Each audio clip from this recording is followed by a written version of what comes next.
Welcome to the future. Who's this clown? Not clown. Joker. Avengers! Assemble. Nobody tampers with the equipment except Tony Stark. Good idea. United, the Avengers are strong. Hawkeye, hands off. Fool! Have you forgotten my invincible magnetic power? Not this time, Magneto. My mutant brain senses danger. Something unseen is slowly spreading its poison, edging tempers. Think carefully before you do this. You filthy criminals. 5, 4, 3, 2, 1.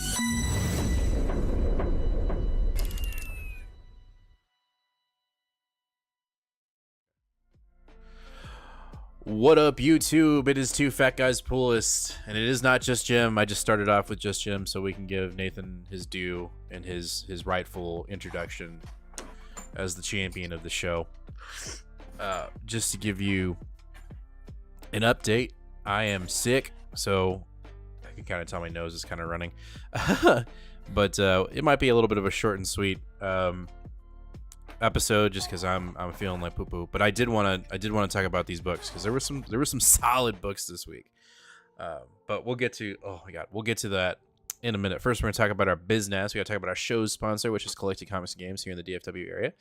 They are the LCS that me and Nate go to get our books. They're an amazing shop. They have 3 locations. God, my nose looks horrible.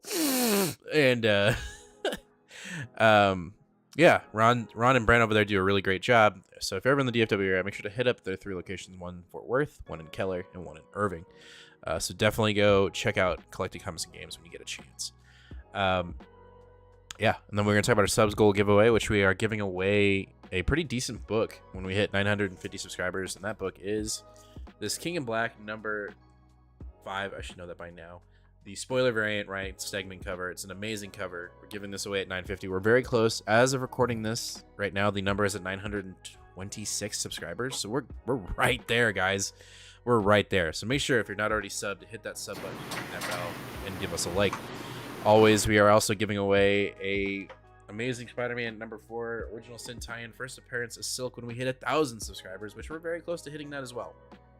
So make sure to sub. You don't want to miss us. You don't want to miss giving these away. Us giving this away when we hit those sub goals. So make sure to be subscribed. All right, let's bring him in. The man, the myth, the legend, Nate Crawford. Hey, what I do with my hands? I just watched that last week. The first time in 10 years. All right, before we even talk about comic books, let's not even talk about it. Let's just talk about baseball, dude. I was going to say, what about them Rangers, dog? Baseball. What about them really Rangers? Yeah, it was, dude. Oh, man. How about them Rangers? They almost gave me a heart attack. I was out doing stuff, but I was watching it on my phone. Like, I was watching the score, and I was like, will this game fucking end already? Like, come on. Like, just win the game. So I'm going to have to watch the highlights, but I guess it was kind of a hard pull or heartstring pull. Yeah, I mean, it was, we went off to a semi lead. They got it right back, and then we hit a big grand slam. They walked 3 people in a row, then a grand slam. Oh my god! Looked like we had it in the bag. We were like 9-2. The final score was 11-8, so it got rocky there for a second. Ooh. Well, hey man, to steal 2 in Baltimore, and then come home and potentially win it on Tuesday, like that's a big deal, and I am super excited.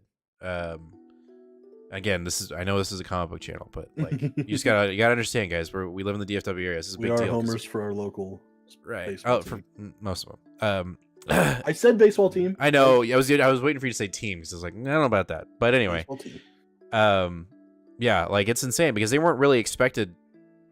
You know, this was still potentially a building year. You know, like if they got into the wild card, sweet, right? But the fact that they may potentially sweep Baltimore is pretty intense. I'm probably gonna jinx it right there. Knock on wood. All right, yeah, cool. Get out of here with that. All right, let's stop talking about sports. Let's talk about comics. All right, this week was pretty damn solid, and I'm gonna say something that I probably would never say on this channel. Okay. But I think DC had a better week than Marvel this week, in my opinion. So much so that I have 3 picks of the week this week. Oh I'm my. being selfish. Oh yeah, that is very selfish. It's very selfish, but I don't care. We've got the shelf space. We'll be fine. And I'm not saying Marvel was bad. I think Marvel was perfectly fine. I was actually very impressed with a majority of all of my Marvel books this week. But I was just I don't know. There was just a deeper connection, a much more solid feeling for DC Comics this week. Artwork, the writing, the flow of the comic. It just felt like all the DC books had it going their way. So for most of them, actually, no, I don't. The only one I didn't read that I still need to read is Blue Beetle, but that's not on the show. But I felt like everything was pretty solid. So let's just get right into it. We're going to jump in with Marvel, and that's first is Gods, #1 from Jonathan Hickman in Shishidi. So you texted me, like I read this like day of. I didn't say anything. You texted me, I think the next day, and you're like, hey, have you read Gods yet? And I said yes. And then I came out fucking swinging like a grumpy old ass man. And it wasn't in any form of criticism in the sense that it was bad, right? It was, and we'll get into it right here, right? Joe, don't start. Oh my god. Oh my god. What? Yo. It's Canadian Thanksgiving. Oh shit. Are we busting out the poutine? Like, what's going on? Like, what do we eat on Canadian Thanksgiving? I don't even know. I'm being dead serious. Poutine I don't know shit. either. I don't know either. Patty, let us know. Also, is your Thanksgiving also for racial genocide, or is that? Oh my god. Do you have to go there? Just be happy. He's just saying happy Thanksgiving. Sorry. Why'd you gotta go there? I just wanted to know, like, if they were embarrassed like we were. Look, I know that you hate Thanksgiving. I know that you hate it for multiple reasons, but the fact that you hate it because of Thanksgiving food really... That's the only thing I hate about Thanksgiving. No, you don't like it because we took over the Americas. Well, no, that's what I'm saying. That's the only part I hate. Oh, no, and the food. Sorry. You hate the food, and it makes no sense. Anyway, can we get back to comics here? Patty, I'm so happy for you. All right. So, Gods. Artwork, A++. Yeah, like literally the eye roll right there. Like, you got to know what's going on below that screen right now. Exactly, right? Artwork, amazing. Writing, fantastic. Jonathan Hickman does Jonathan Hickman. I thought it was really good. And I said to you, and I'm just going to read it. I'm just going to, because I want to be verbatim so that we're not sitting here, or not verbatim. I want to be to the point so that we're not playing around and you're not like, that's not what you said. Okay. So I said to you, I got to scroll because I sent you a shit ton of TikToks. Yes, that's true. I don't know why you don't send them through TikTok like normal human being. Because I like texting you. It's fun. So No, you go, did you read Gods yet? I said, yep. Fun, but why do I care? That's what I said. Then I said, it reads like the most independent Marvel comic ever. Then you come in and say, goddamn grumpy old man with a hindsight smaller than a toothpick. And I said, educate me then. I liked it, but I didn't understand how it fits into anything Marvel outside of there being some Avengers in the issue. And then we discussed. Wait, and I still... Did I say something good after that? Not really. No. You were like, when your wife is making you stew, you don't taste it for the first 5 minutes in. When it's just ingredients in the pot. You gotta let it cook. Let him cook. Exactly. Okay. Exactly. Right, That's so, the best part of that text. And I don't think you're wrong. I'm just saying this didn't feel like a classic Hickman book to me. And I'll tell you why. Actually, 99.9% of this book felt like a Hickman book. The way it ended to me felt like we could just end it here. Like we could literally just end the book here. Now, granted, like you said, let him cook. By the last issue, how many is this? 4 issues? Are we doing 4.99s? 4.99s? Yeah, I think so. So I'm sure by issue 4 there will be a massive callback to what happened in issue 1, and everything will connect. And this isn't really the ending, and whatever. But to me, the ending just felt it felt fake, if that makes any sense. Like I had emotional connection to Win. I love the idea of his wife being on the opposite side of the spectrum and essentially being his mortal enemy, but she's still got a thing for him. I love that. But at the end of the day, I just don't. Nate's right. I gotta let Hickman cook, but it just didn't feel as epic as it was being sold to us, right? It just didn't. And I don't know if that's because we don't know these characters, right? We don't know these characters. They're absolutely brand new to us. And this whole idea, this whole world we're building is completely new to Marvel, right? So that's where I need to be like, yo, back off. But I guess my expectations are just so fucking high with everything else that I've read from Hickman that to me, this just didn't feel like Hickman. And I think it's because, and this is just me eternally, I think the reason why I have this feeling is because I just don't know these characters, right? Like, you know, Hickman is going to write Spider-Man. I think I know. I have a vague sense of what my expectations are going to be for that book, and I'm sure I'm going to blow my pants. Like, it's just, boom, it's going to explode because it's Hickman doing Spider-Man, and we read that one shot that he wrote that looks like it's what it's going to be. You know, so that's exciting. For me, for Gods was interesting. I like the world building, but it just didn't feel like Hickman at the end. Like, there was not like this oh shit moment where you could hear a pin drop, right? It just like, it had like a nice little ending, like whoop, and I'm like, I mean, that's fine, but I just wasn't. That's not what I came here for. Yeah. So, I think all of that. I think this is a perfect example of like why comics and art and movies and things are just all about like it's not even about what you've created. It's only about how people perceive what you've created. right. And what the overall reception for that is. And I think that where we're at right now, everyone's complaints seem really valid for this book. I haven't really seen anyone like going off on this book about bullshit, and I haven't really seen anyone just like praising this book for things that aren't true. I think every single last person's been like, yo, this art, boom, phenomenal. But I mean, obviously our chat's gonna have exactly how I'm feeling about this. Right. Joe said the relationship between Wynn and his girlfriend was interesting, and the Ocean 11 style wheeling and dealing fit it perfectly. That's what made me those two things right there are what made me like this issue. Because overall, I liked this issue. I give it a B+. I was happy I read it. I'm excited for the second issue. I'll be picking up all four no matter what happens. Yeah. But at the same time, John said it took me 2 tries to get through Gods. I did like it, but it was a lot. I agree. Grayson said the ending definitely left me not fulfilled, but I'll give it a few more issues. I'm sure Hickman has a plan. Yeah. Honestly, most of us are writing on this because of Hickman, right? If yeah. I don't know. I can't think of. I don't want to say anyone's name because that might sound offensive. But like if some writer we've never heard of before was writing this book, we probably wouldn't be nearly as committed to it.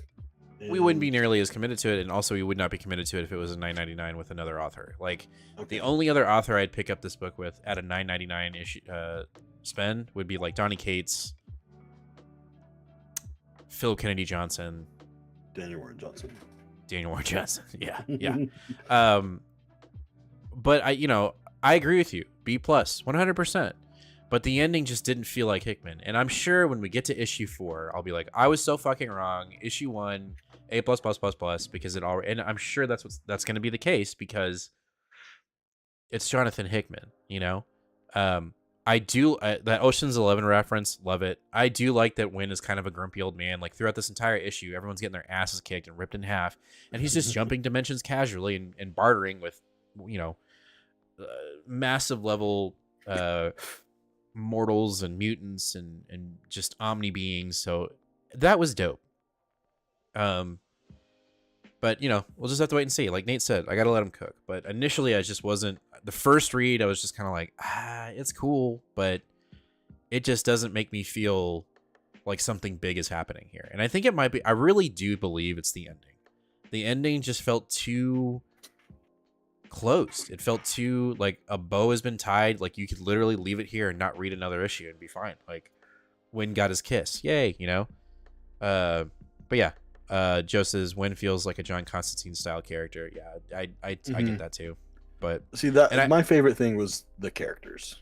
Yeah, and I liked his assistant. I really liked his assistant and his lack of knowledge, and not even knowledge. It's the lack of like reading the room. I did enjoy that, but overall, I agree with you. B+ on Gods for sure. Grayson, this at least according to League of Comic Geeks, it is a 4-issue, and all of the issues from here on out are going to be $4.99. $4.99. All right, cool. I can do that. That feels good. All right, next up, approachable. we have Immortal X-Men issue number 16, and I'm going to say it right now. This issue had me up and down, but it ended on a all right, Gillen. Okay, I feel like you're kind of starting to turn the wagon around back. You know, we're getting back on the right path here. So we get the mystery solved of where the mutants are. They have been teleported to the White Hot room. They are where the Phoenix resides, essentially. So that is a pretty big deal. You know, I don't know much about it. I know more about it off of lore within the Marvel Snap game and reading Wikipedia than I have actually reading the comics. But I think that's a pretty big deal. That's where they harvest Mysterium from, right? I believe so. That's what Emma just said in like the Iron Man book. Yeah. So we're getting some connectivity here that's making me feel a lot better about previous issues. So I really enjoy that. And now that we have this idea of the cooking with the Phoenix Fire, I am getting more excited with this whole apocalypse potentially being the salvation for Krakoa. Yeah. And that might be a good thing or a bad thing for them. We don't know. We'll have to wait and see. I think he's going to be pissed. I think he's going to be mad that the paradise has been lost. And so he's going to have to go clean shit. And he may end up, you know, breaking Xavier's back. So now he won't be able to walk again. I don't know. And then we have a play on Sinister again. Basically saying whatever was dormant within whoever's been resurrected is still in play here at the end. Which is a pretty big deal because we kind of had that door shut. And now it's like, not so much. And even though it's a Cy Spurrier kind of invented character, this Mother Righteous is starting to become even more intriguing. So overall, I'd give the issue a solid B, maybe almost a B+, because it felt, outside of it still not being a character-centric book, which this book initially started, like we'd have one character and we'd go through their entire, you know, this has become more of a broad book, which is okay. That would probably be my only criticism, is like, kind of can't wait for the book to go back to that, because right now we're kind of jumping all over the place. But I guess in the chaos of the fall, you kind of have to do that. There's a lot of threads that need to be tied in together to get back to where we were. So overall, it was a solid issue. I don't think it's been the best Immortal X-Men issue, but I liked that we got a couple of answers. We got a couple of answers, you know, questions that have been answered. And to me, that's satisfying. So it's got me intrigued. I would actually even say that I would give this a B+. Okay. Because I opened this book with great displeasure. I was just like, Right. I have so many other books on the shelf I'd rather read than a mutant book. I'm just so over mutants right now. And this made me realize that once again, something's still cooking here that I'm interested in. We got 3 big things here that really interested me that I want to point out, which is Mother Righteous is still getting her way. We have a big problem with Hope telling her thank you, because we know that's how she gains extra powers. So that's a big no-no. The other one, of course, was when Xavier was like, I haven't killed him. I was like, oh shit. Like, yeah. It's been a while since I've had an oh shit from a mutant comic. Okay? Right. Yeah. And then the third was more of a surprise, and that was we've already got Jean back alive. I thought they were going to at least give her room to cook dead a little bit and let that miniseries sort of play out. I almost thought that miniseries was going to lead into her resurrection, or at least something, right? Like something concrete. And now it just shows me that I don't think anything really is going to be learned from that fight. Well, but I liked the connectivity from that book into that, because she's talking about, like, she talks about in this book when they find her, she's talking about what happened in issue 2 of her book, which is even trying to push off the Phoenix Force onto Logan. She loses Logan and Scott. So she's like, I mean, it's nothing. It's literally a DC Star tie-in kind of thing. Like, go read this to find out what she's talking about. Like, it's one of those. but it felt gratifying for me that there is that connectivity. Like they didn't just like glaze over the fact that she's lost in her mind within the White Hot Room. I think that's pretty cool. But I do agree with you. Like, oh, she's alive, right? But maybe they're not. I mean, the fact that they're, I mean, if you're in the White Hot, we don't know that White Hot Room is alive. Right? We don't. They maybe that might be a form of the afterlife. I don't know. And the interiors I thought were really good too. I thought the artwork was great. The Sebastian stuff.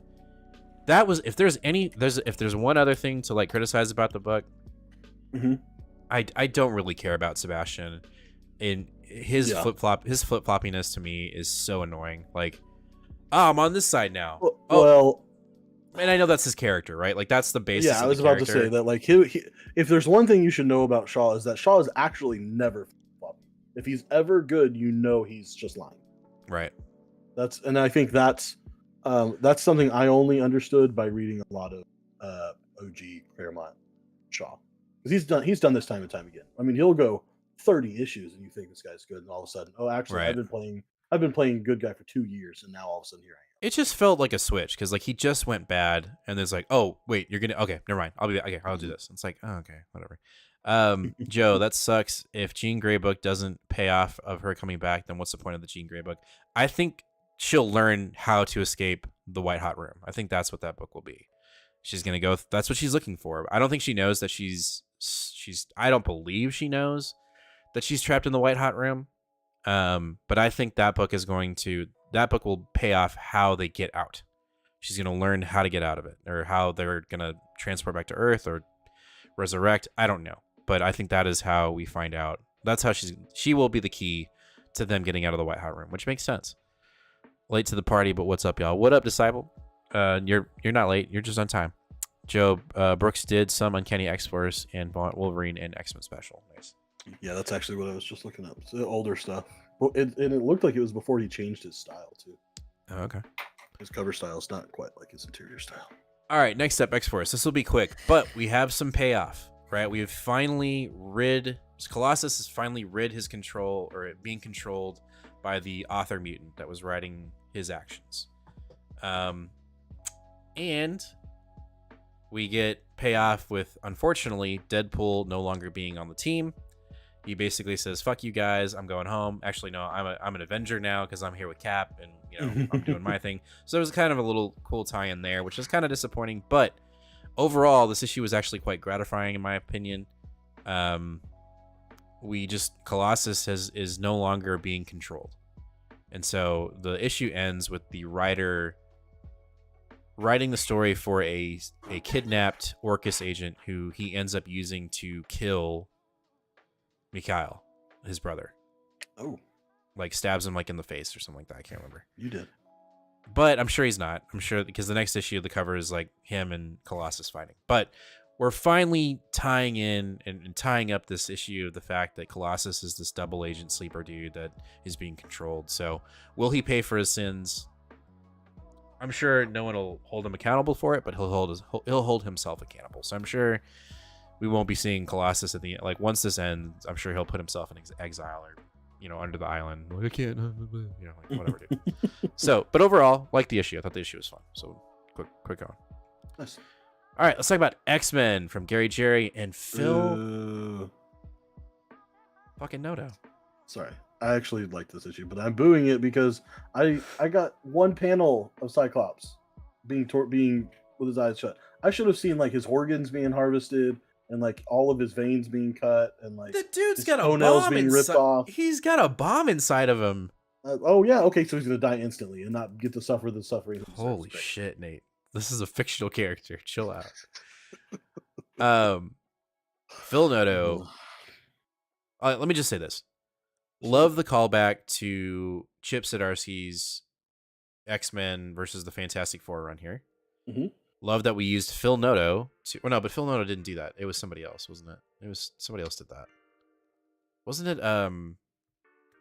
Dodson's? Yeah, it was Dodson. Dodson's did the covers. I don't know if they did. But I think they did the interiors too, didn't they? Maybe not. Anyway, well, whatever. What it felt good. It felt like a play on nostalgia. And we get some payoff, right? We get, and I don't know, is the payoff what we wanted? I don't know. I don't know what I wanted, but we get a payoff to what Reed Richards used to mask or tone down or completely get rid of his son Franklin's powers, which is the Tarragon Mist. And it all lies within Miss Marvel. So really like that little, I don't know how you feel about it. I don't know if it feels too quick of a solve, if this is like, oh, that's what it is. It's that simple. I don't know if that is it. I didn't feel that way when I read that. But this issue, for me, the reason why it's just so badass, it's not my pick of the week, but why I enjoyed it so much was I believe Gary Jerry has done an outstanding job of writing this version of Rasputin. Oh. No.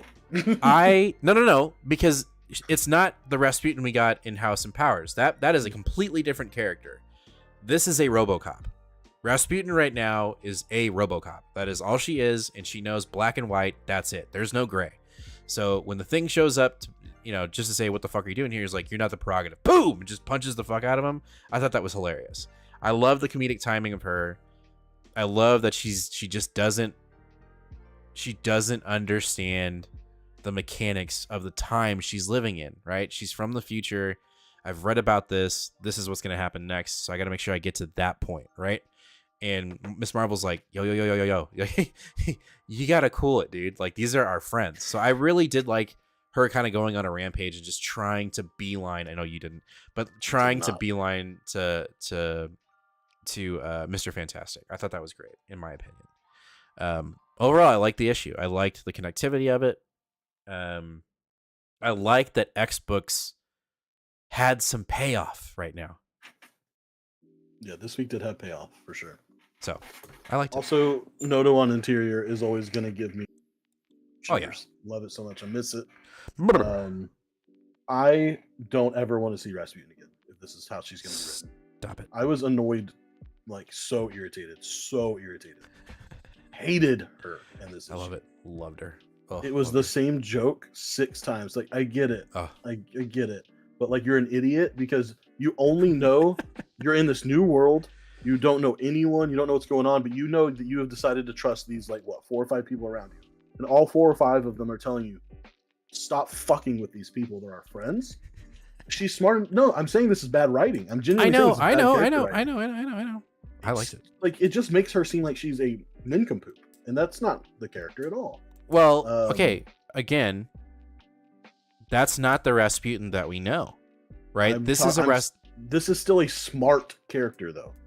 But she is still smart. Do you remember? No, but do you remember her in the Sinister thing? She was a mindless clone to Sinister. She's not the same Rasputin.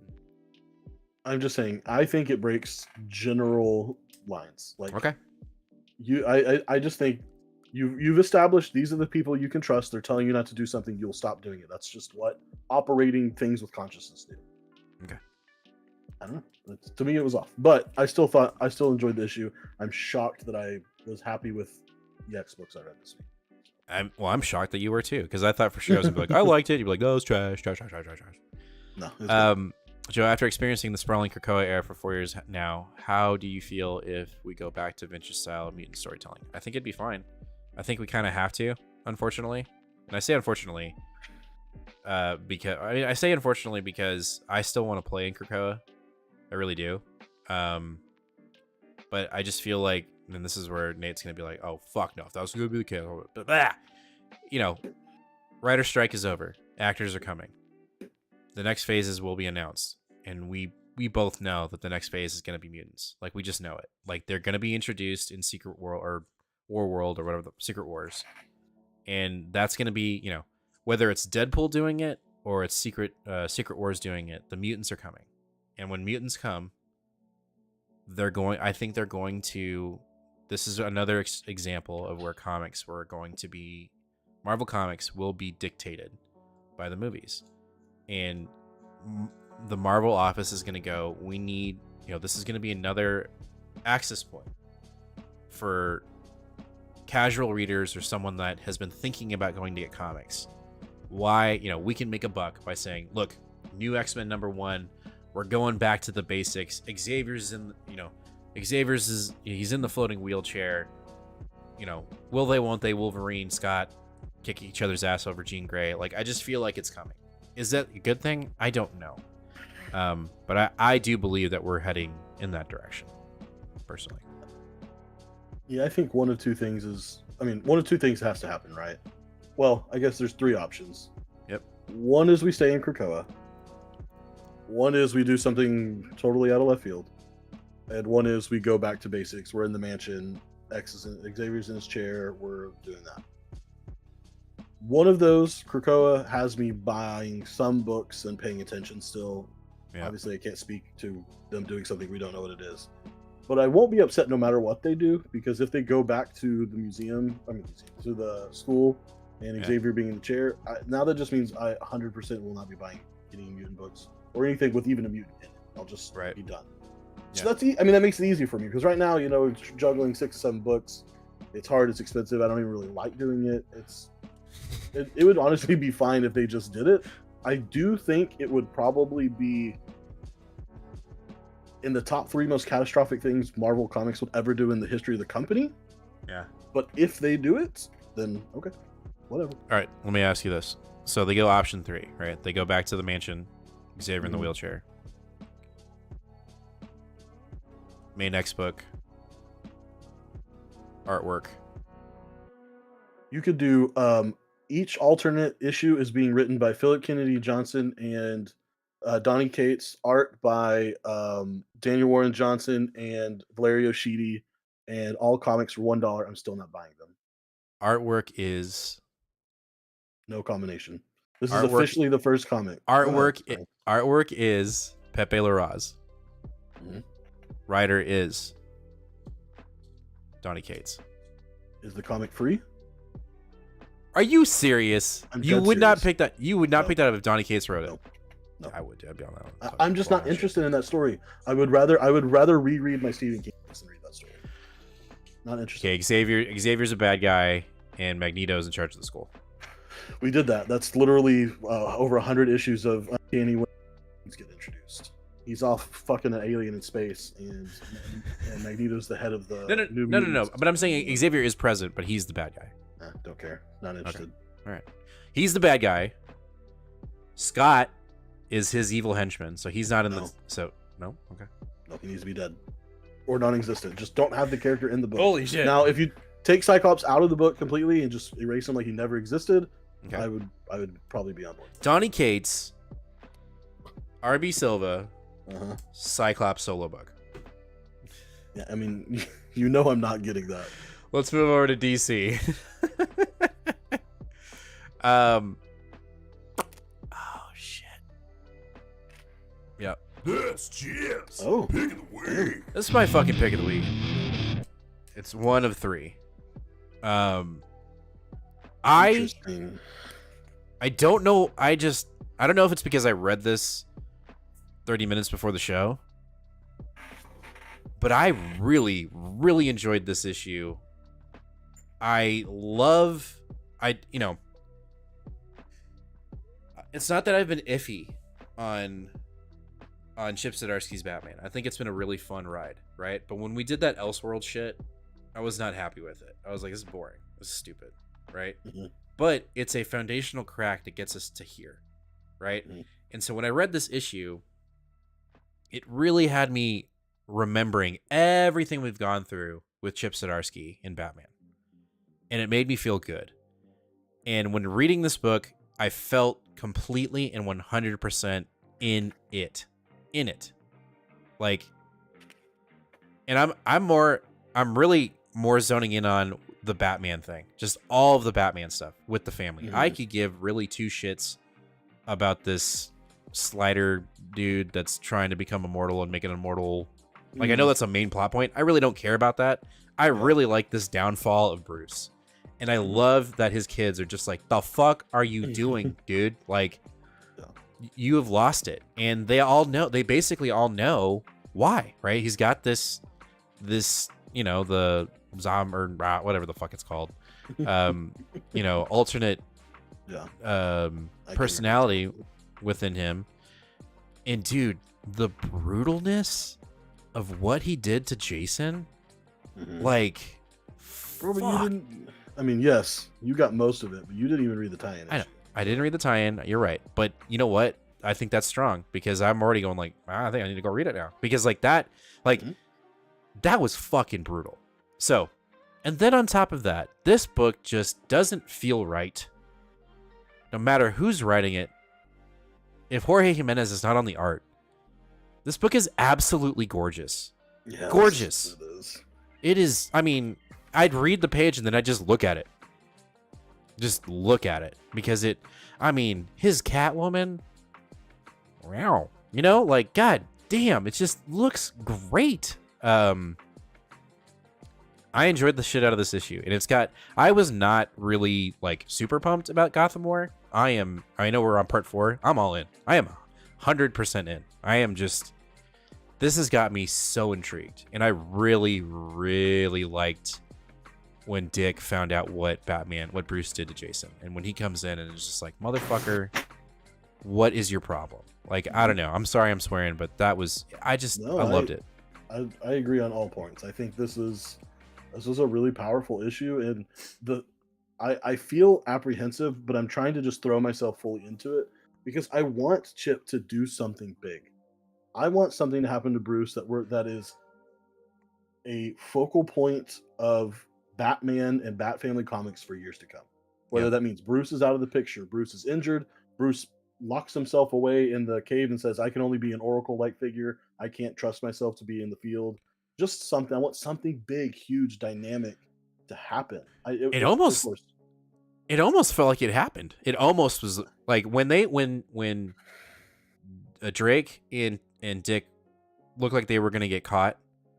Mm-hmm. Like if that had happened and they pulled the masks off, I would have been like it almost happened. Because when I was reading, I was like, oh shit, he's gonna do it. Like he's not gonna help them.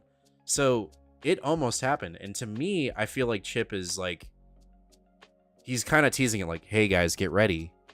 I'm about to drop a hammer and it's gonna change Batman forever. And I really hope it does happen. I hope you're right. Mm-hmm.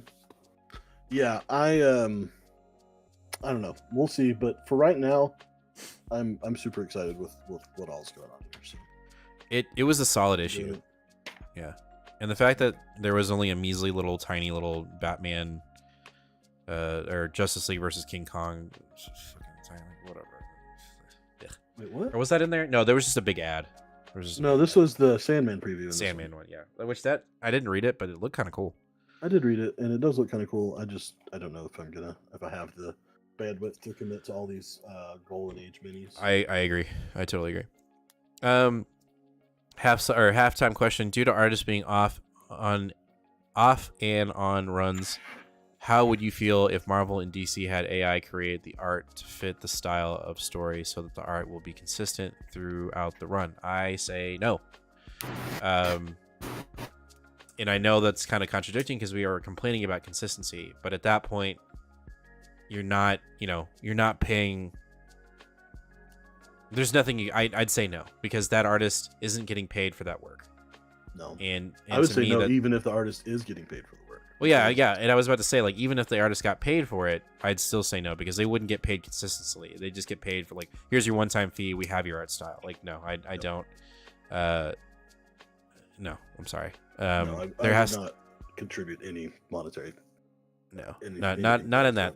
Not in that case, because that takes the power and the hard work out of Jorge Menez's hands or anybody else's hands. I know that we complain about consistency, and at that point, I think the solution, and again, it won't happen because it means you have to pay other people, right? But you're going to pay people anyway. And I think I said this last week. American comics need to take a playbook out of Japanese manga. There is an established artist, and when the run is big enough and they need to do chapters every week, they have a team of artists copying the same style, and there is no difference between anybody. That can be achieved here too.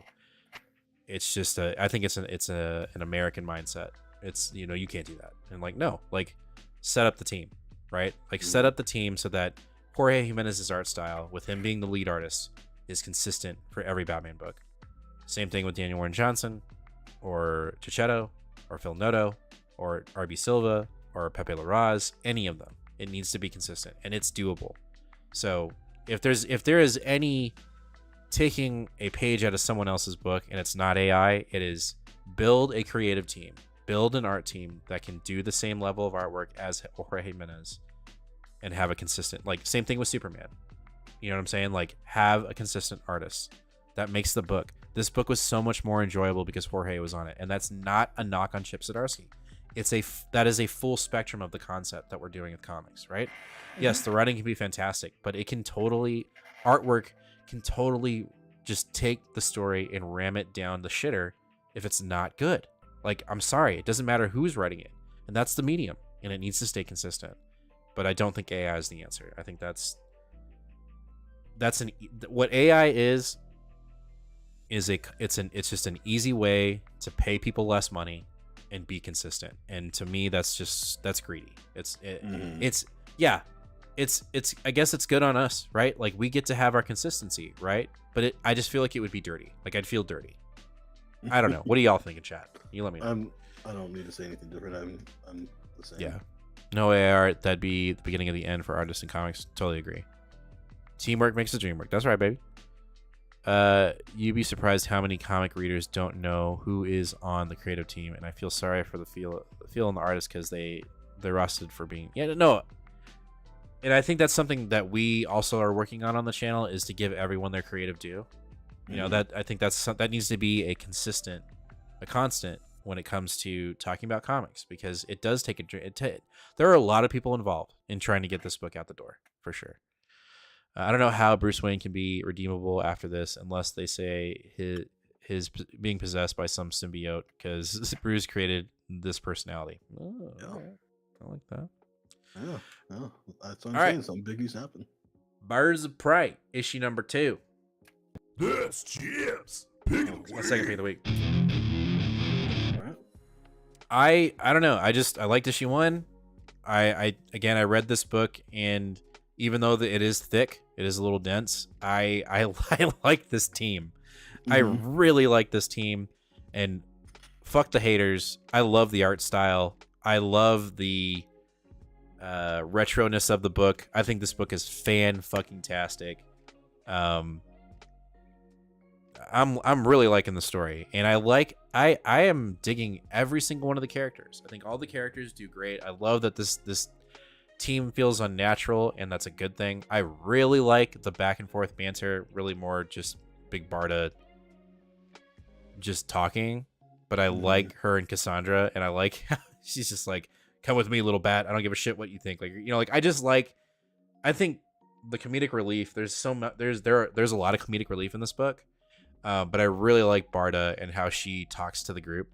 And I love her expressions when shit's about to hit the fan, and all I see on her face is like, let's fucking go. Like, yay, fun. Like, I just like that. And digging Harley, I don't know. I'm liking the entire book. I think it's a really fun book. And it's my pick of the week because I just didn't see this book coming. You know, like, it was announced, I was like, eh. And now I'm reading it, I'm like, I'm really fucking glad I have this on my pool, because it's really fun. So I liked it. I liked the Ocean's 11 vibe on this book too, like them planning how to get into Themyscira, and I don't know. This book's it's doing it for me right now. I like it.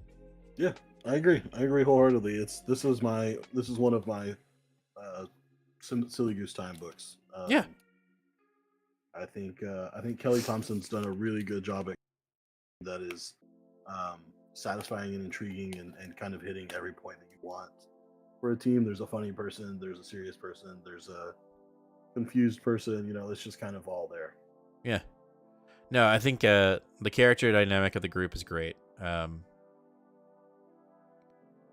don't know. I like it. Desepo, we're 2 issues in, and we haven't gotten to the extraction of sin from Themyscira yet. The fact that this book has me this hooked with the little action yet says something. I agree. Like, we're building up to it. I don't know. It's good. And I know that there are some people out there that are shitting on the artwork. It totally fits this book. Like, I remember telling you at the shop, I was like, this book, its artwork. What did I say? There was another book that's out that I think needs to have the same artwork. What was it? Oh shit, what was that? And you were like, fuck yeah, that makes total sense. It was another DC book. Oh, Doom Patrol. Doom Patrol. Yeah. Even though I love the artwork in Doom Patrol right now, if they do another Doom Patrol series, it needs to be with Romano or Romero. It's stellar. All right, Peacemaker tries hard, try for justice. I don't have any complaints. I liked how it ended. I hate that it ended, but it didn't see the ending coming. If that makes any sense. Is it Killer Bee? Is that his name? I don't remember the name of the. Red Bee. Red Bee. I don't remember. I didn't see that coming. Spoilers. I did not see him going out like that. No, I did not either. And it made me. I had some feels. So overall, I'd give this entire run, this entire little miniseries, an A. I think it was, and like you said at the new comic book day video, it's going to be kind of sad that we don't have this book. Like, we don't have another Kyle Starks book. Like, yeah, we've got Unleashed right now, but then when that's over, what do we do now? This guy needs to become a constant, because this was really fun. I thought it was great. Yeah, I would actually, I think I've been hyping this book up a lot because I enjoy it so much. So I will make sure I stay true to my authentic review and say this is probably the weakest of the 6 issues. It's got some funnies in it, and it's got some feel goods. But it's very quick. It's very quick. But I did really enjoy it. I mean, overall, yeah, I'm borderline AA plus on the series as a whole. Yeah. And this ending was a pretty funny way to end it and unexpected. So I liked the butthole stuff. I thought that was good. This, if you didn't pick this up in singles, this is a absolute must. 100. Absolute 100. 100%. Hundo. All right, let's jump over to Independence. So first, we're going to kick it off with the Enfield Gang Massacre number 3. I have almost nothing to say about this. So take with that what you will. Okay. I feel like a ton happened and also like nothing happened. Nothing happened. We used a lot of words and I don't know what it is. Everything about the first issue of this book feels slowly fleeting from it now. Issue 2 felt like it had a less of that oomph to it, and then now issue 3 just really feels like it. I mean, it had some badassery to it. They tricked the Texas Ranger into thinking they were going to surrender, and then they did this full page spread Gatling gun ambush on them. Yet they killed no one with this Gatling gun, and it's like, okay. And then the military shows up, and it's just like, it seems like insurmountable odds for a group of people that I don't actually care about. Like, they can get caught. I don't care. Like, it seems like, yes, some innocent people have died, but like, I don't care. So if I read issue 4, I'm good. It's only 6 issues. If I read issue, and it's not this. If it's the same or even worse, I'll probably trade it. Keep quiet until issue 6 is around, and then give. But okay. I just don't know what else to say about it. I think you're probably spot on.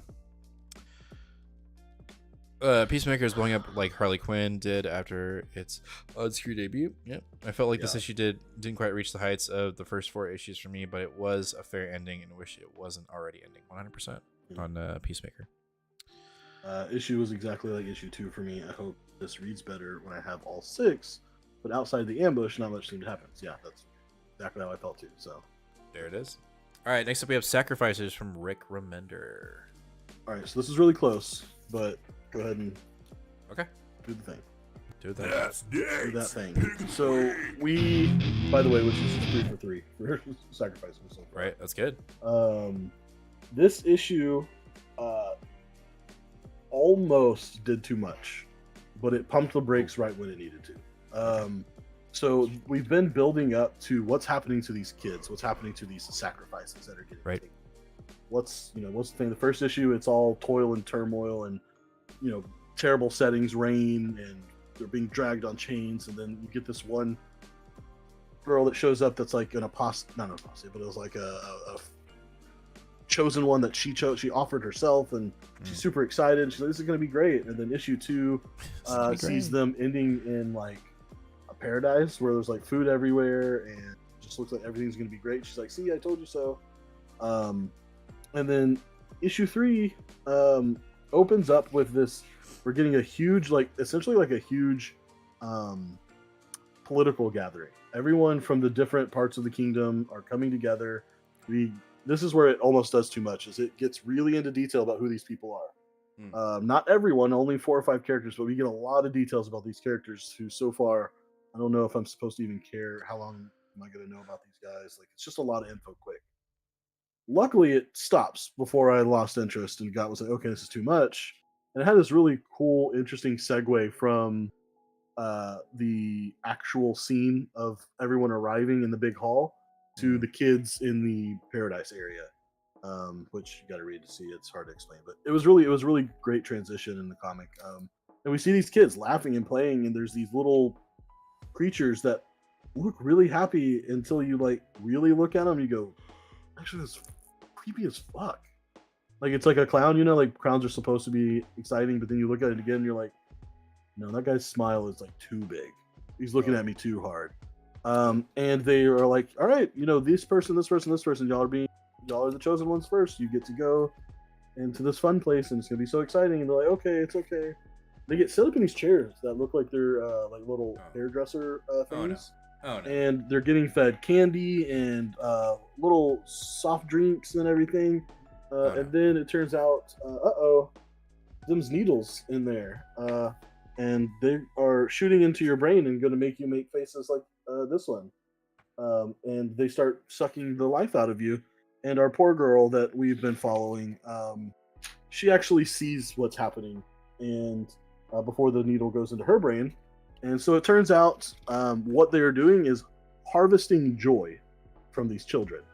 And our poor girl here, her tube is not blue like everyone else's, it's red, because she had fear. And the lady basically says, oh man, like this one's not, you know, gonna go into the pool. And another lady says, like, oh, no matter, I know so likes the taste of fear. And then the last, you know, we see all of the happiness getting pooled up and being served in cocktail drinks to the political elite. Yay. So the political elite are literally drinking the happiness of the poor and destitute. So this cover like has some meaning on it. Literally, yeah, quite so. Nice. And we get a lot here. We get a little bit of religious intrigue. We get political intrigue. There's some overt statements being made in this book, which I really enjoy. But somehow this continues to feel like a more and more fleshed out fantasy setting.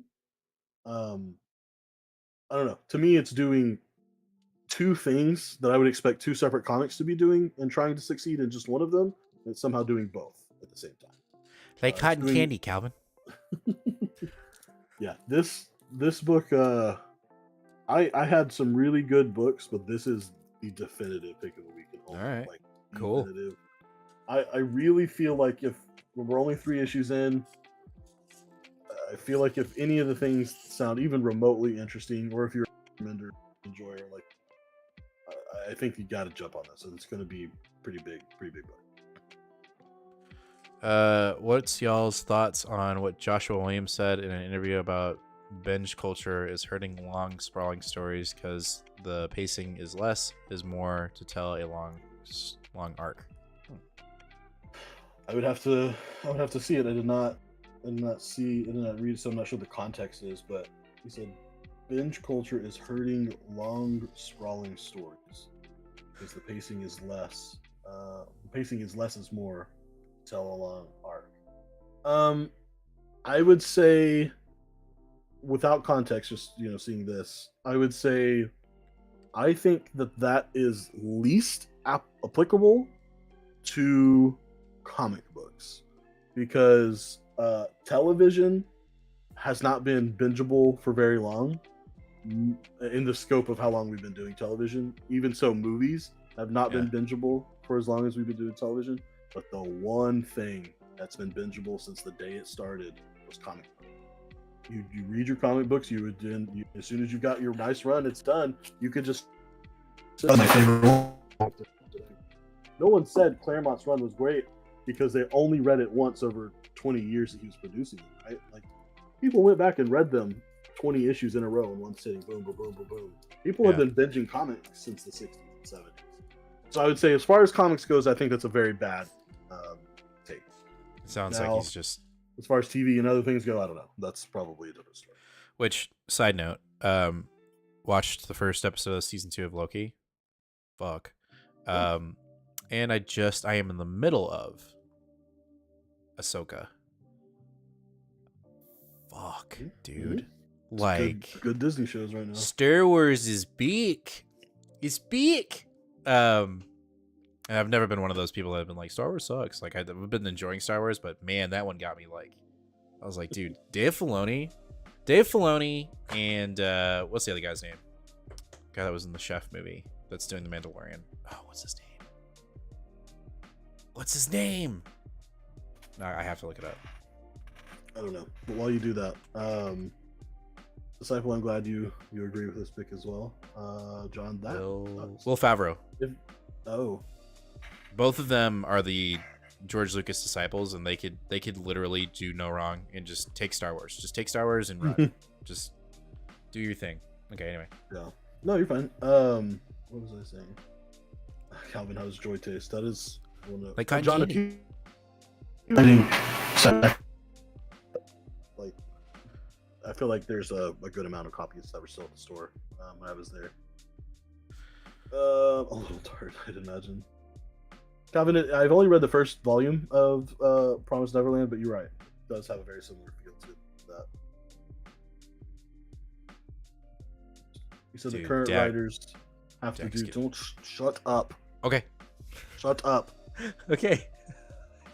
He said the current writers have to do so much in the first issue to take issues. I would say, if that's what he said, you need to tell Joshua Williams, or we need to tell Joshua Williamson, that his problem is not with the readers nearly as much as it is with the executives at these comics companies that are going, "You didn't sell 150,000 copies, you're a failure." Cut things off. Everyone's like gun shy to like jump into and start new series because they think it's going to get canceled before they right really get started. And then you're like me, you're like you got 4 issues of a series that's been canceled. And you're like, well, fuck, what's the point now? I just want to get rid of these books, and now they're worth a penny. Agreed. All right, let's move. Oh.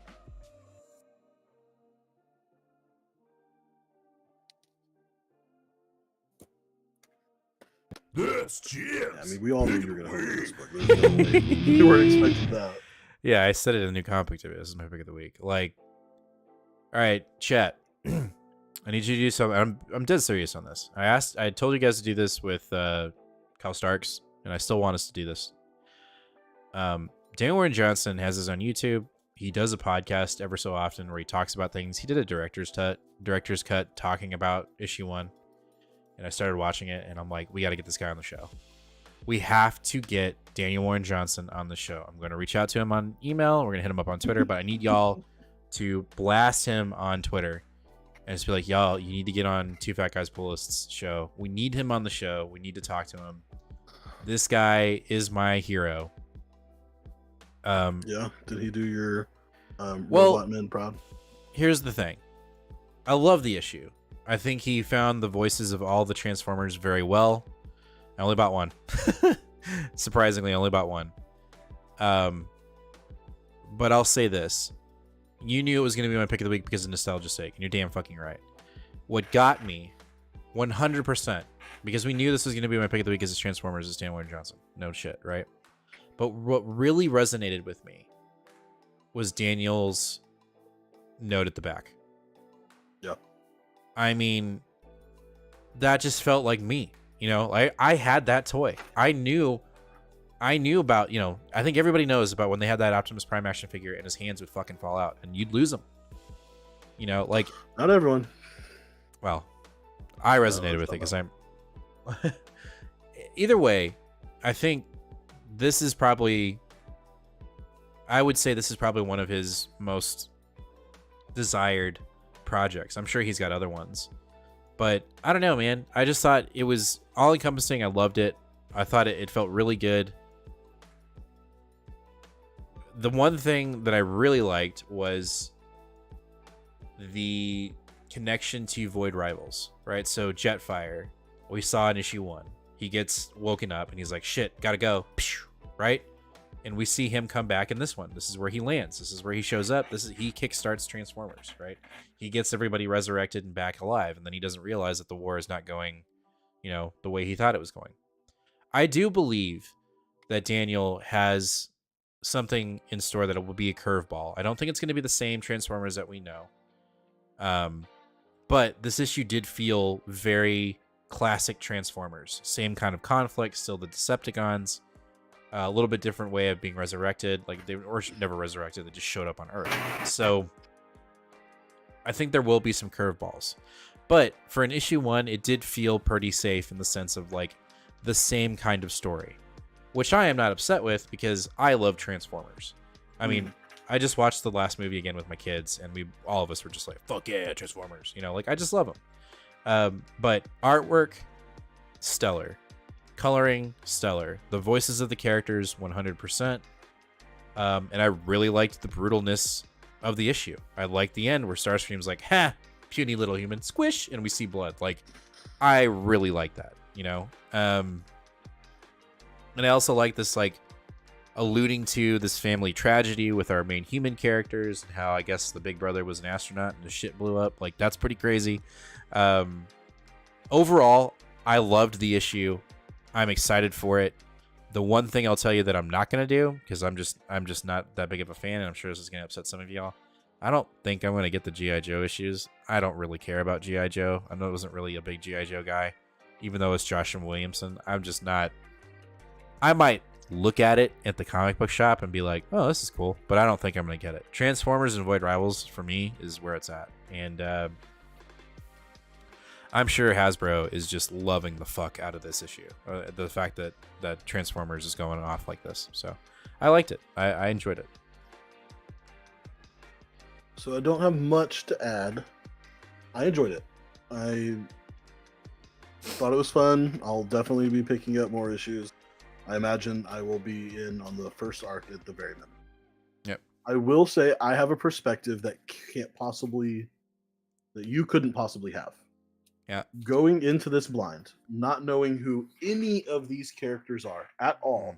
Yeah. At no point did I have any understanding or idea who was a good guy and who was a bad guy. Right. And all of these characters are just boxy robots with random various shades of red, blue, and white on them. I could not tell you who any of these characters were at any time throughout the entire comic, except when they were named, and the big blue guy, because he was the only guy that was mostly blue.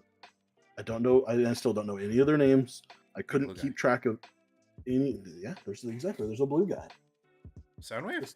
This guy. I don't know their fucking Soundwave. names. Yeah, This Soundwave. guy. Yeah. Well, because I don't know who any of these guys are. Good, like, okay, here, you'll answer me this. Some guy like gets up and like fucking okay. There is one Transformer that I can recognize apart from all of these, and it's because the only thing Transformers I know is the movies. They put a goddamn fucking hole in Bumblebee. Yeah, that was pretty dope. What the fuck? I know. Who did like that? 100%. What the fuck? Was he a Decepticon or a No. Decepticon? I think he did that. I think because Bumblebee has resonated so well with everyone, and it never used to be that. Like in the cartoons, I'll give you right now. I'll give you like I was never like Sure, yeah, I Bumblebee. Right, I got that. But I understand Bumblebee, why take him out quickly because you just want to say, hey, we're doing something different. I don't know. I'm sure he'll be back. I think Who they'll find a killed way to him? resurrect him. Did the guy that killed him a good guy or bad guy? Starscream? I don't know. Yes, Don't know the Starscream. names. So the Jet. Starscream is like number 2. So if you You look can't at say the Jet because there's two jets. There's yes, a good well jet and the a main bad jet. stars. Okay, I understand, Nate. All I'm just telling saying, you is but here, no. My whole point though is that as much as I love Daniel Warren Johnson, he relied too much on you knowing what's going on. 100%. Knowing who the characters are, knowing who they are by looking at them. I had no idea what was going on when they were fighting. I couldn't tell if what I was seeing was happy. Like when they started pushing the gun towards him, I was like, okay, that is Optimus Prime. Okay, that's the good guy. Okay, now I can kind of make sense. Starscream is the worst. He is. I don't know. I don't know this, and so no, I totally agree. We're gonna have to work on that for sure. And I don't think that's gonna happen. And I totally understand I might agree be with out you. quicker than I thought. You might be out quicker, yeah, because Daniel Warren Johnson is definitely writing this as a fanboy, and he's just expecting you to understand who those people are. And I'll be honest, I don't apologize for that. But you're right. Like yeah, you're right. But I don't know, man. I liked it. It was safe, but I think we are going to move in certain directions. And my only worry is that Daniel jumps off this book too soon. I want him to stay on this book. I think he's got the chops for it. I mean, he said it in his letter. He's like, I used to draw, like, this is my starting point to trying to draw comics. So I loved it. I had to read a second time to see things missed because the colors were all over the place. I thought, I like the colors. The one thing I will say, if I wish there was more, was seeing them crash land. Because I know Daniel Warren Johnson does space really well. And so I was hoping to see like the classic shuttle crash land under Earth. And like, I'm sure we'll get that in more issues maybe. But I don't know. I liked it. But I'm fanboying out. Like, you all knew this was going to be my pick of the week. Like, this is my main pick of the week. Yeah. Because fucking, like, this cover just makes me, oh. So, all right, let's talk about the book that Nate said he was going to buy me. He ended up buying it to me, and then he didn't give it to me. There it is. Here's my copy. Here's your copy. You Yep. can see them at the same time, so you know what they did. So what did I miss? I don't know. Did I miss? I don't know if this would have freaked you out. I think this might have gotten you. I don't know. I'm sure it does, and I'll tell you why before you get into it. Okay. I grew up Catholic. Okay. And I have a fear of this kind of like exorcism, demon possession. Oh, then that this would have fucked you up. As a kid, like it scared the shit out of me, and it was because, that shit was taught to me in CCD, and like, it's fucking weird. So when you were like, you got to read it, I'm like, I don't know, dude, because like, I literally probably would not sleep because this cover looks amazing, freaks me the fuck out. Like, I remember watching like an A&E, or maybe it was an AMC, I don't remember, like documentary movie about possession, and it, like, I couldn't sleep for days. Like, I've never seen The Exorcist. I've only seen clips, and I'm like, fuck you. I'm not reading. I'm not watching it. I'm just not doing it. I can't do it. It's old enough now that it doesn't. It feels fake when you watch it. Yeah. Paranormal Activity scared the shit out of me, guy. Okay. I'm not gonna talk. I will agree with you on that. I get that. Okay. Like, I couldn't sleep for like a week. I still, hold on, let me. Dude, I quit watching scary movies for like 10 years because of Paranormal Activity. I'm not saying that it's not effective to those. I'm just saying, on the scary scale, it's a weak ass movie. It is. But if that type of thing scares you, it will fucking ruin you. Yeah. I get it. Like, I don't watch scary movies, guy. Like, the fact that I'm reading like Silver Coin and all these other books. Yeah, and Silver Coin's more body horror than it is. This was not. This was religious fuck you up kind of stuff. So yeah, you probably. I'll just keep this, and you don't have to. But I want it though. Like, I like the cover though. Okay, so the story. This was almost my pick of the week. This is really good. Okay. The basic story here is the 1740s. We've got a man that is possessed in Spain. He has already killed 3 priests. One of them he ripped. I couldn't tell where his mouth was open because he ripped his throat open, and it looked like a second mouth. And it's the son of a wealthy man in Spain who's possessed. He basically appeals to the Vatican. Hey, I need someone to come exorcise my kid. Like, this is my progeny. This is my whole legacy. You got to do it. And there's a whole series of like factions and corruption going on. The Pope is on his deathbed. Like, it gets really intense. But basically, this Pope or this priest is known for his exorcism skills. And they would say, this one particular guy says, hey, no one, you have to go to Spain under the guise of night. Don't let anyone know, because basically they want it to be hush hush so that this kid doesn't lose his reputation when he eventually inherits his dad's money, so that he'll be the Pope's side and help give money and shit. Got it. So he goes from the Vatican to Spain, and he walks in there with his dick out, just ready to go, and he gets fucking owned by this thing. And he almost dies, except the sister saves him at the last minute. and knocks the demon unconscious, the possessed son unconscious. And he's able to leave and go back to the Vatican. And he goes back to the Vatican and he talks to the guy. He's doing his confession to their secret talk. And he basically tells him, yo, you got to send someone else. I cannot do it. Like, this ain't going to work. And the guy that sent him, I don't remember his name, but he calls the priest by his name, Fife, and he says, yeah, you know, Fife, we expected better from you. The guy's like, you really got to quit calling me Fife. And he punches through the thing that's in between them and basically rips his throat out and leaves him there for dead. And it turns out that the demon has jumped from the body of the son into the priest. And now the priest is demon possessed, loosed in the middle of the Vatican. With everyone else around, and no one knows that he's possessed. So dude's about to fuck up like the Vatican.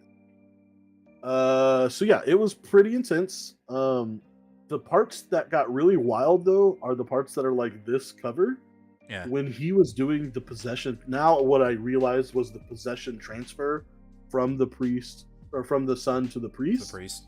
It is like buck wild eldritch horror. Like you can't see. Don't look. You can't. It's just like bubbles and goo and faces coming out of nothingness, and it's just really, really, really eerie. And it was not the type of horror I was expecting to see. It does religious horror, it does body horror, and it does eldritch H.P. Lovecraft cosmic horror. Yeah, it was really well done for horror. I would say this is probably one of the most off-putting horror books I've read.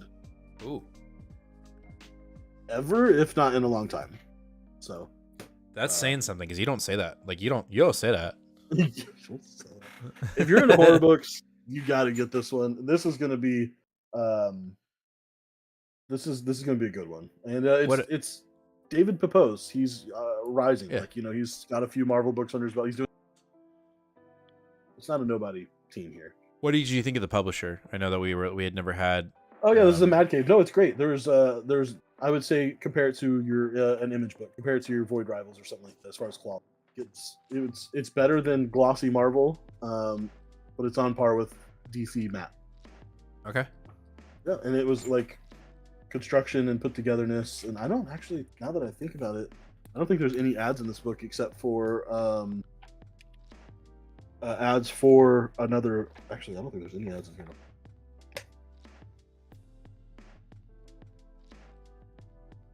There are no ads in this book.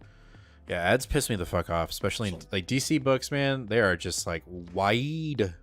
In this week, we didn't cover it, but in this week's Star Wars book, which was a $5.99 book, there were 13 ads. They were all for Star Wars books. Yeah. 5 of them were one after the other on the same page. Ooh. And this was a $5.99 book, and I counted. We had 30 pages of actual pages of comic. Yeah, that's not. I was very upset by that. Yeah, that's not good.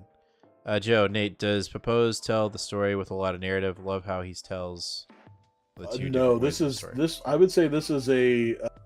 I would say that his collaborator here, which Alex Cormack, I would say they do a really good job of showing and telling both, and a lot of the direction I would say is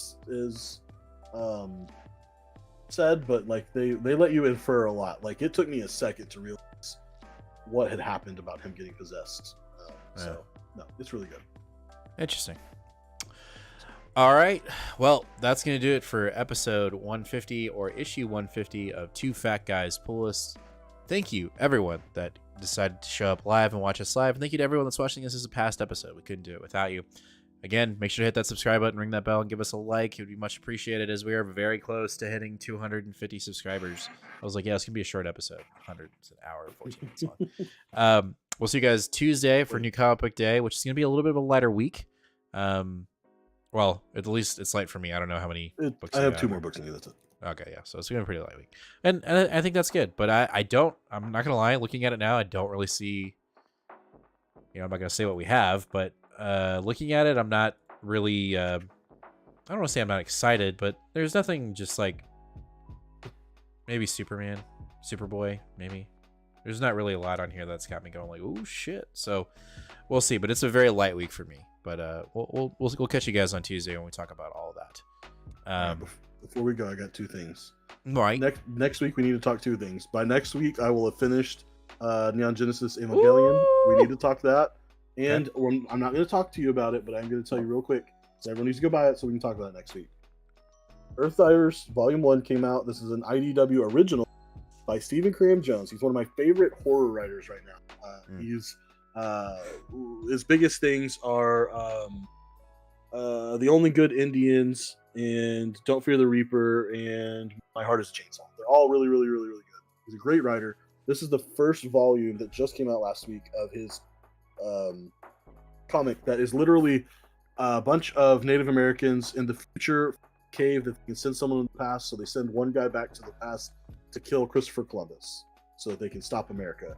That story sounds great enough, but that's only half the story. The other half of the story is the Indians get left behind and the cosmic conundrum of warped time travel that is circular they get trapped in is the other half of the story. This is already in my top 5 of the entire year.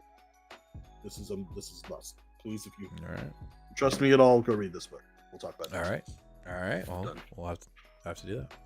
All right, guys. We'll see you guys Tuesday and then Sunday. So, and I can't wait to talk about Evangelion. I am very excited to hear your warped, very odd, because I know you're in it right now. I know you're in the middle of the thick pudding. I am. I got 2 episodes left. It's getting weird. Are you gonna watch the movies too? I'm gonna watch the first movie that comes out, which is a redo of the last 2, and then maybe I'll jump into the renew. Yeah, you do. I think you need to do that before Sunday. I think that's a good idea. That's a lot of movies. You can do it. Anyway, we'll no, not redo. I'm sorry. No, the 2 movies, the original 2 movies, the ending. Yeah, watch that before Sunday. Not the redos. No, redos. Let's just get done with the original first before we get into redos, because redos are really fun, but it's just a different perspective. Anyway, we'll catch you guys next Sunday. Obviously Tuesday. Be kind to one another. Read more comics. I don't know why I said it like that. I was watching Great British Bake Off, and the new host, like, get set, get ready, and they say bake. And one of the times she went bake, and I was like, that's awesome. Bake. Bye, guys. John, I also have Madness on my list, so I need to pick up issues 2 and 3.